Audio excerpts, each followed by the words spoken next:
This next position is going to be one to engage your adductors or inner thigh. This is hopeful for people who have some pain that's involving the arch of their foot or pain that's involving the inside of their knee. So it's a common area that we don't use very much, which tends to allow it to get weak and tight. So this is a position that kind of combines strengthening and a little bit of mobility with it. So first I'll show you with me facing the counter, which is where it's a good place to do this. All you need is a counter and a towel, or if I took my shoe off, I could do this in my sock.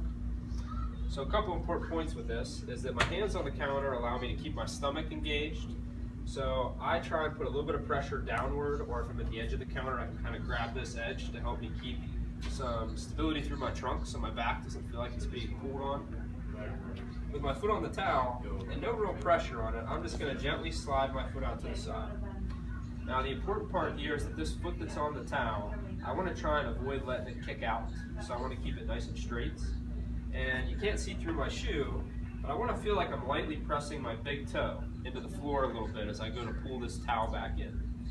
So in a little bit of a knee bent position for the leg that's on the ground, this leg on the towel will stay pretty straight, and I'm going to press into the floor and my big toe as I pull this towel back in. So going out is nice and relaxed, sliding on the towel.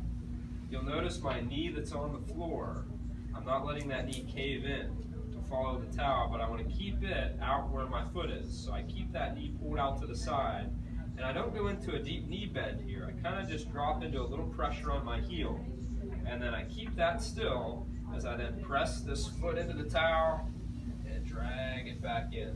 And I should really feel tension in my inner thigh. So just to show you what this looks like from the front.